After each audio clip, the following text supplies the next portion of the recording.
Good evening everyone of EDF 2552. Today the topic of my presentation is about positive behavior support, otherwise known as PBS. The sources where I found my articles are from the Monash database websites, as well as the Department of Education websites. The context I am applying to the situation of PBS is in the primary school environment. Primary school is an environment where students begin to develop themselves with an identity and their behavioral patterns. But there are situations where a student is challenged and requires the assistance of the PBS system. What is PBS? PBS is an intervention based on social, behavioral, and educational that combines evidence-based practices focused on both improving the valued lifestyle options available for an individual and reducing problem behaviors. In simple terms, it is a multi-tier system that is used globally, which supports students and creates a positive learning environment for them. PBS framework. PBS framework is split up into three sections: Tier 1, Tier 2, and Tier 3. Tier 1, which caters to all students, is a universal intervention and is a vital foundation for school-wide positive behavior support. Roughly 80 to 85% of students respond positively to PBS of the first tier, and it is a school-wide support intervention that is intended for all students and staff, including those who have emotional and behavior difficulties, which can be seen consistently across all school settings. There is a procedure for dealing with discouraging problem behavior that the system is being taught to students, beginning with simple corrections of minor behavioral errors, and it's extended to more serious consequences for moderate and major problem behavior. It is important to note that data should be recorded, as these help the school to determine how well they are implementing SWPBS and if the system and practices require improvement on behavioral support. Tier 2, or targeted interventions, which caters to some students, supports approximately 15% of students who don't respond to Tier 1 interventions, and therefore they require more help. These students usually have both academic and behavior difficulties, where they often seek more attention from teachers, or they are more withdrawn and more anxious than their school peers. These students require additional social skills, self-management skills, teacher monitoring, and homeschool communication.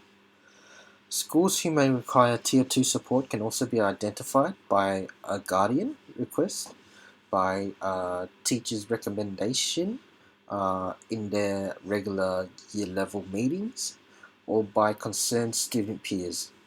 This is especially the case where students are displaying internalized behaviors, including moderate anxiety and sadness. Tier 2 interventions could be done by either classroom teachers, principals, deputy principals, coaches, or even school counselors. Tier 3, or intensive interventions, support an average of 5% of students whose behavior who hasn't responded to Tier 1 and Tier 2 interventions. Socially and academically, these students may face the same challenges as students receiving Tier 2 interventions, although this is not always the case. Students who are referred to Tier 3 interventions will often have mental health disorder, serious emotional problems, or significant behavioral challenges that are potentially dangerous to themselves or others, and they require highly individualized interventions and team-based management. In some cases, Tier 2 and Tier 3 interventions can be combined to support students. And finally, a function-based behavior support plan is then put into place, which includes environmental modifications to reduce the likelihood of this behavior for occurring again. How PBS is implemented. Let's see. Implementation of PBS begins with introducing its principles to the staff. These include active support, proactive and positive support, resolving environmental issues, communication, analyzing, and crisis interventions. I'll cover more of this on the next slide. So there are 3 stages. The first stage is to identify the individual and create a profile where it contains all the necessary information in order to progress to the next stage. This profile is made up of the individual's personality, strengths, abilities, family, diagnosis, sensory processing consideration, emotional considerations, historic experience, and communication. This is a vital step because it contains all the information that is required for teachers to create an effective behavioral plan. The second stage is to have a functional behavior assessment. This is where teachers determine the negative behavior origin. A process to determine this is called the behavior assessment process.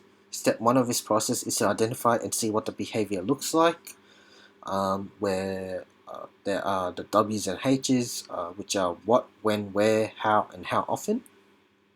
A record of a severity is then taken down to develop a rating system which compares the behavior and records an accurate rating. This can refer to the different ways the behavior presents itself. For example, the different severity levels of an outburst, which could be swearing, hitting, or kicking, or the severity levels could refer to a physical impact, where it can be in the levels of contact with no injury, medical attention, or even hospitalization. Step 2 of this process is to work out the trigger which resulted to this behavior. In other words, what happens before the behavior occurs. Step 3 is the consequences, so what happens after the behavior occurs. And finally, background consideration, where personal or environmental factors might have contributed to the behavior outbreak. The final stage is to create the plan. This is where response strategies are planned and formulated, which can involve the changing of the environment, teaching new skills, or have focused supports. Environment just means the surroundings of the individual, whether there's something that is triggering them. This can include activities, routine, physical layout, or communication changes. When teaching skills or assessing a person's skill level, the aim is for the student to be as independent as possible. This can either be where they learn life skills outside of the real world.